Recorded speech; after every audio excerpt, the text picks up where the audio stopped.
不要再说什么，不要再看什么，只要跟我一起开口哈。That's right. This white boy can rap in Mandarin Chinese. For the last few years, I have been a foreign monkey on Chinese TV. Not an actual monkey, but like one of those cymbals playing monkeys. When Chinese TV said jump, I jumped. When they said twirl, I twirled. And when they said sing, 张开双手变成翅膀守护你. Oh, you know it.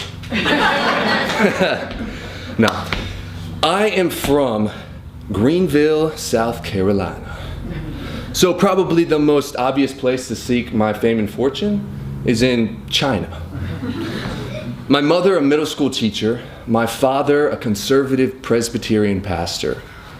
Divorced when I was 5, which caused quite a scandal in the pews of First Presbyterian Church. In the beginning, I bounced between 2 homes. 2 weeks with my mom, 2 weeks with my dad. After a bitter divorce, my dad lost custody of us and started a new family. So I only saw my dad 3 times a year. He started a new family, and I remember when I went to his house, I would see the pictures of his new family, his new wife, his new son, even the dog. And then there was one picture down there of me. I'd officially been replaced. My mom was obsessed with finding a male role model for me. So, to give me support and direction.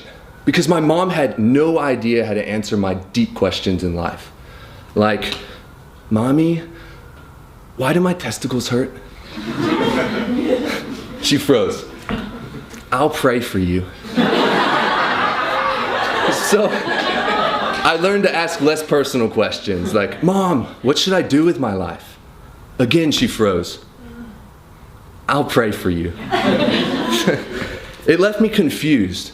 And then I thought, in a way, God was one of those male role models in my life.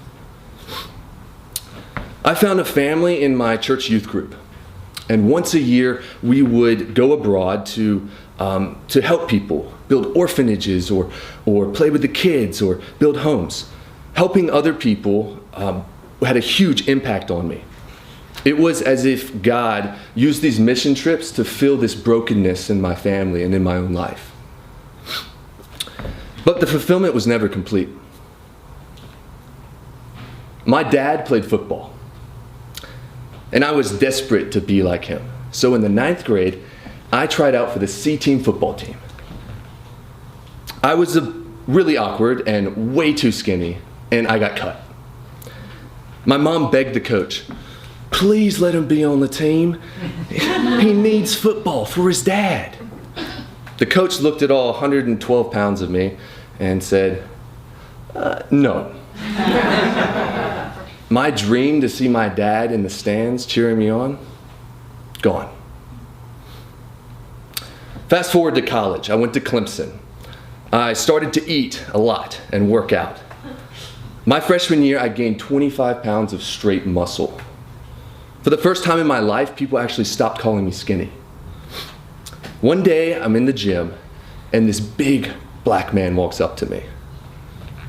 I'm Javon Bush. You have the perfect body for an NFL receiver. You could be a football star. Dude, you got the wrong guy. I got cut from my high school football team. There's no way. Now, I just retired from the NFL.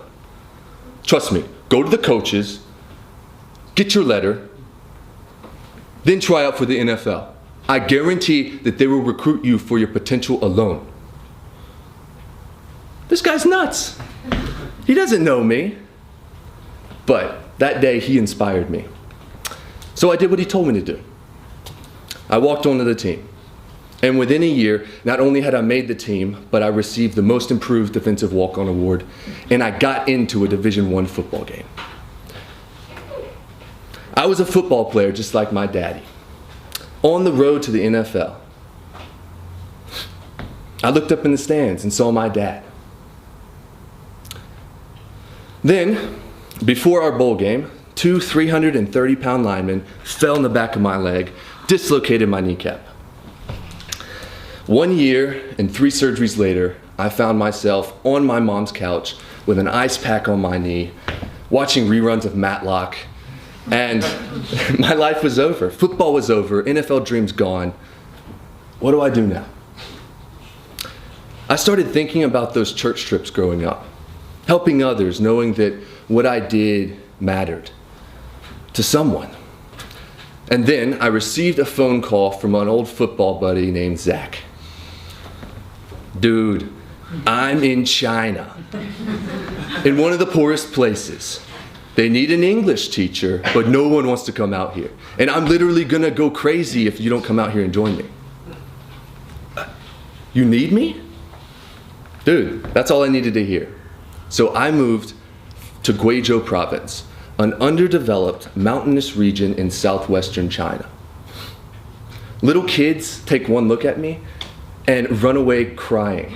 Guia, mama, monster! These people had literally never talked to a white person. I have over 1,800 weekly students, none of which spoke any English. And I had never taught English before, but I was excited to get started. My favorite color is blue. What's your favorite color, girl who always wears the blue jumpsuit? Blue. All right. And you, the girl who obviously can't read English because your shirt says orgy. Oh, blue. Okay. And you, Mr. T. They all chose the weirdest English names. Your favorite color is blue. And Michael Jackson, blue too. No, you can't just copy what I'm saying. You have to actually come up with your own favorite color.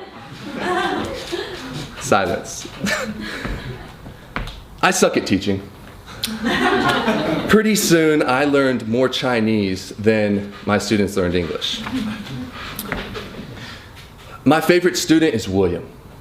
He's 16, and he actually speaks a little English. William is class president. He plays the guitar. He's a black belt at Taekwondo. He was well liked by his fellow students who, because he was short, nicknamed him Monkey. One day I asked the class, "What is your dream?" William stood up. "My dream is to meet my mother. She abandoned me after I was born. I've never met my mother." This short little Chinese boy had a family like mine. Broken. William went from being a student to being like a brother. We hiked, we played billiards, we sang in Chinese karaoke halls. I introduced William to my faith because I thought maybe, like myself, God could help fill in this hole in his life that was broken from his broken family. I helped William find God while he helped me find my way around town. And eventually he helped me to learn Chinese and also to sing some Chinese songs. After 2 years of teaching Monkey, we split paths. William went to a university to study English, and I moved to the small city of Chengdu, a small city of 12 million people, to study Chinese. One day, I'm at a karaoke hall, and I sing a Chinese song. Then Sudan, the Sichuanese Ryan Seacrest, came up to me, and he asked me if I would sing on his television show. What? Me? Sing on TV? I can't do that. But he inspired me. So I sang on Chinese TV and was thrust overnight into Chinese celebrity. A giant white boy speaking Mandarin Chinese and prancing around variety shows for the entertainment of sometimes hundreds of millions of Chinese viewers. It got to be kind of crazy. Pictures were posted of me on social media. People would follow me around town. There would be girls camped out by my house when I went home, which might sound cool, but it's actually not. The Chinese government gave me a scholarship to study acting at the Beijing Film Academy, where I was the first ever non-Asian to study acting, which led to acting roles in Red Sorghum. Don't Deng Xiaoping. Hey, they're big in China.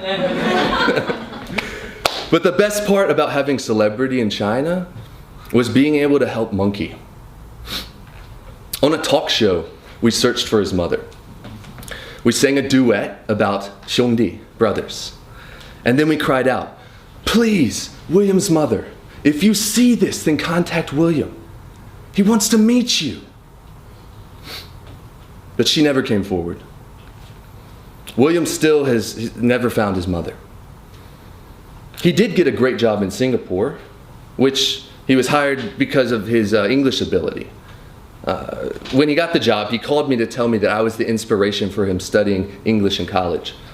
So I guess this guy isn't such a bad teacher after all. Maybe.